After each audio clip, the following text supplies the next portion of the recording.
Thank you, Mr Speaker. My question is to the Minister of Education. Does she stand by all of the answers she gave to oral questions yesterday? Mr Speaker. Honourable Hikia Parata. Mr Speaker, yes. Supplementary question, Mr Supplementary question, Chris Hipkins. Thank you, Mr Speaker. Does she stand by her assertion that the Ministry of Education did not change the results of individual students' assessments in writing using the eASTL tool?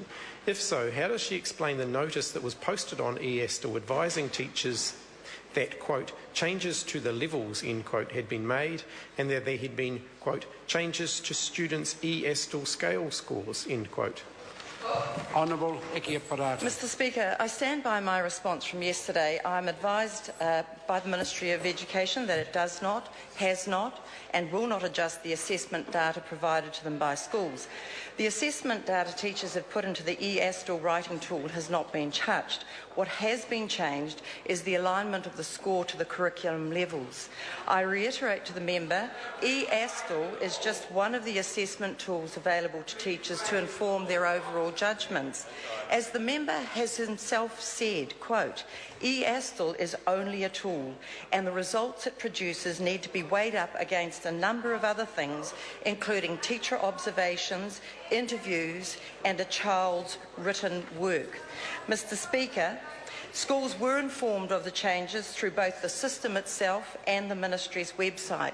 This is a standard practice. In April 2010, eASTL reading was aligned. In September 2010, Mr Speaker, eASTL point of order. Point of order. Point of order from the Honourable David Parker. Earlier, Mr Speaker, without any intervention, you stood Mr Peters down for a question that was a fraction of the length of the answer that we've already heard. And I think one of the reasons why we have sometimes disorder in this House is that that's the sort of thing that we find a little inconsistent. I acknowledge the point the member's making. The reason it was a long answer, and I fully accept that, but there was quite a lot of questions around this yesterday. The House was relatively silent, what I interpret as the fact they were actually appreciative of the answer, and I note members behind the Honourable David Parker acknowledging that. The answer has now finished and the member has further supplementary question to the... Point of order. Mr Speaker, I understand your ruling to be that you interpreted that the House was appreciative of the length of that question. No, order. No, that's the not length what of that I answer. said. Yes, the length it's of that certainly answer. the answer, yeah, not okay. the question. All right. Well, I apologise that you thought it was that the House appreciated the length of that answer. What led you to suggest that the House was not appreciative of the length of my question on a very serious matter? Because I could certainly tell by the angst and noise and unrest that was coming as the question went on. Supplementary question. Order. Supplementary question. Thank you, Chris Mr Speaker. Hipkins. Supplementary to the Minister. How many standardised assessment tools for writing are available to schools and teachers? Order. Would the member please repeat the question? It wasn't heard by the Minister. Mr Speaker, how many standardised assessment tools for writing are available to schools and teachers? Honourable Hikia Parata. Mr Speaker, I don't have that level of detail. Supplementary question. Supplementary question, Chris Hipkins.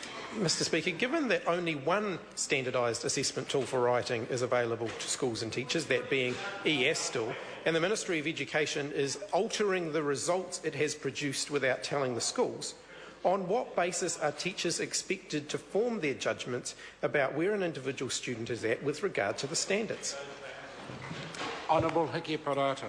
Mr Speaker, I gave quite a substantive response because I was dealing with the member's assertion that the Ministry has altered them and the Ministry has not. I've explained what that process was. The point of the tools available to teachers is observations in the classroom, is discussion with other teachers, is an overall teacher judgment. We have chosen an approach that relies on the collective body of professional judgments, and that's why we haven't chosen a national test. National nor standard. And that concludes questions for oral answer. Would some honourable member care to move that the House take note of miscellaneous business? Mr Speaker, I move that the House take note of miscellaneous business.